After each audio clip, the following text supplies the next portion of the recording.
ये कहती थी, दुख सुख अपना बांटती थी, लेकिन आज अचेत पड़ी हुई है कि हमारी बहन के साथ हुआ क्या। यह सवाल है प्रशासन से, यह सवाल है आप लोग।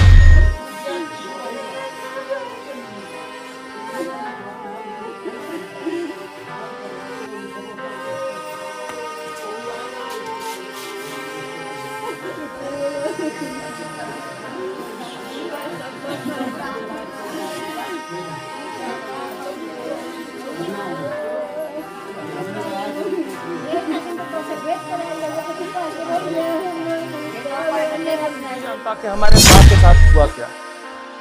ये वही परिवार है जो कभी उस बेटी को खेलते हुए देखा करते थे और इसी घर से विदा किए थे। ये वही वो देख ली है तो उसको भी रास्ते से हटाने के लिए उसको भी मार दिया गया है और मारने के बाद ले जाकर रेलवे की पटरी पर सुला दिया गया है। तो सामने खींचकर मारने लगे तो वहाँ पे जितनी जनता गई थी, यहाँ पे गाड़ी करके गया था, तो वो सब जनता देखी कि क्यों मारने लगे। इसके पीछे हमारी बहन ने बोल दी कि तो उसको भी मारने के लिए।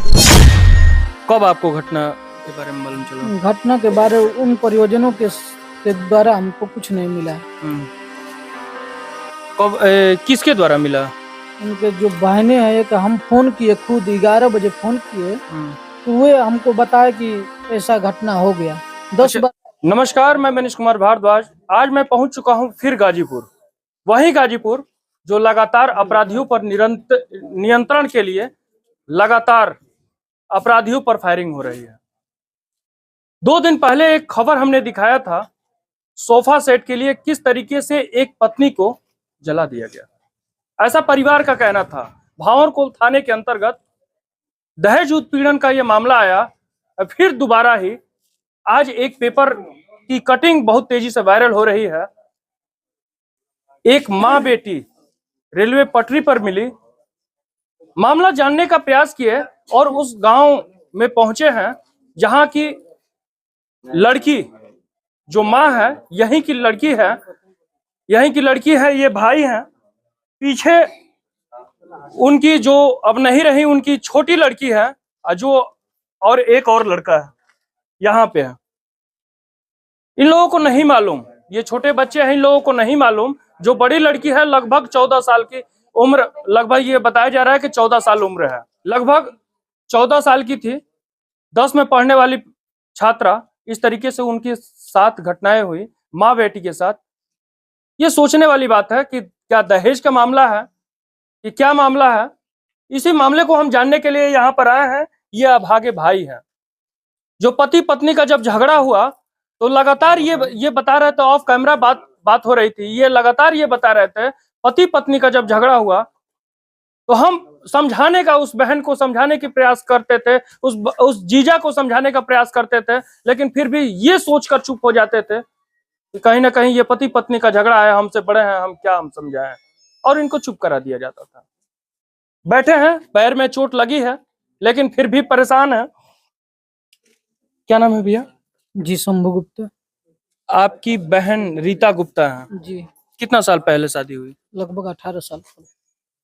कब आपको घटना के बारे में मालूम चला? घटना के बारे में उन परियोजनों के द्वारा हमको कुछ नहीं मिला है।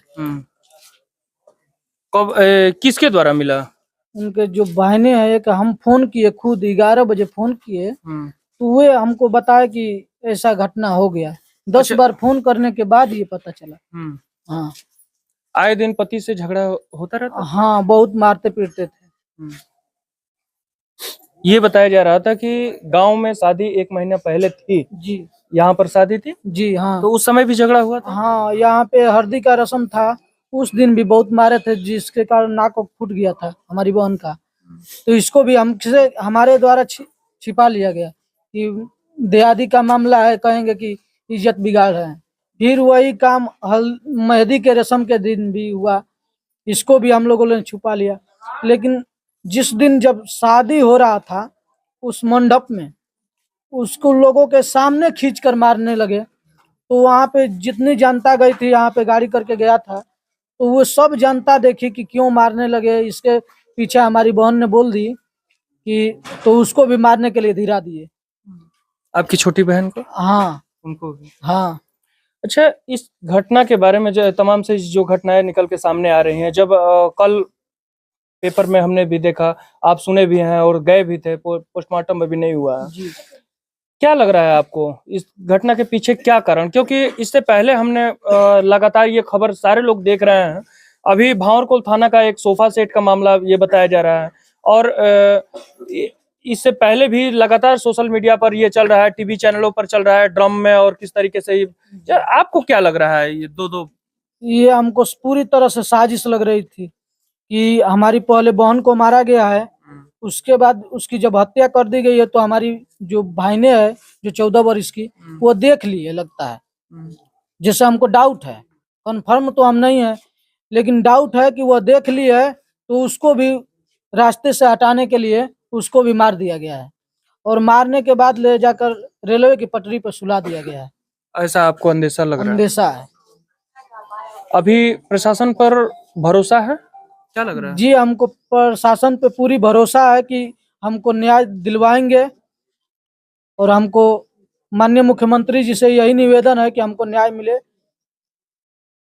चलिए, देखिए, ये वही मासूम है जो अभी पढ़ने की उम्र है।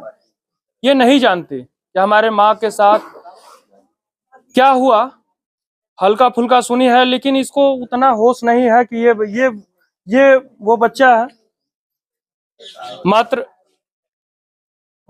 5 या 6 साल का है। ये वही बच्चा है जो नहीं जानता कि हमारे माँ के साथ हुआ क्या। ये वही परिवार है जो कभी उस बेटी को खेलते हुए देखा करते थे और इसी घर से विदा किए थे। ये वही परिवार है। सबके आंखों में आंसू है, कहें तो कहें क्या। सबके आंखों में आंसू है। सारे लोग अचेत पड़े हुए हैं कि आखिर में हमारी बहन बेटी के साथ हुआ क्या कि हमारे घर की बेटी और साथ साथ उसकी 14 साल की बेटी चली गई। ये देखिए, सबके आंखों में आंसू है। पूछे तो पूछे क्या, ये वही बहन है जो हर एक शादी विवाह चाहे हर एक जब भी आती थी तो अपने बहनों से बात करती थी और कहती थी, एक माँ के समान वो बहन थी, माँ समझती थी। ये कहती थी, दुख सुख अपना बांटती थी। लेकिन आज अचेत पड़ी हुई है कि हमारी बहन के साथ हुआ क्या। यह सवाल है प्रशासन से, यह सवाल है आप लोगों से। आप लोग इस मामले को किस नजरिए से देखते हैं? प्रशासन अगर वो दोषी हैं तो उन लोगों पर कार्रवाई कब होगी? ऐसा चीज कब बंद होगा? इस तरीके से अपराधी कब तक घूमते रहेंगे? अगर वो अपराधी हैं तो, अगर अपराधी नहीं है तो क्या मामला है कि एक परिवार में दो ऐसे घटनाएं हो गई? यह जांच का विषय है। आप लोग क्या सोचते हैं इसके बारे में कमेंट करके जरूर बताइएगा। मैं मनीष कुमार भारद्वाज, धन्यवाद।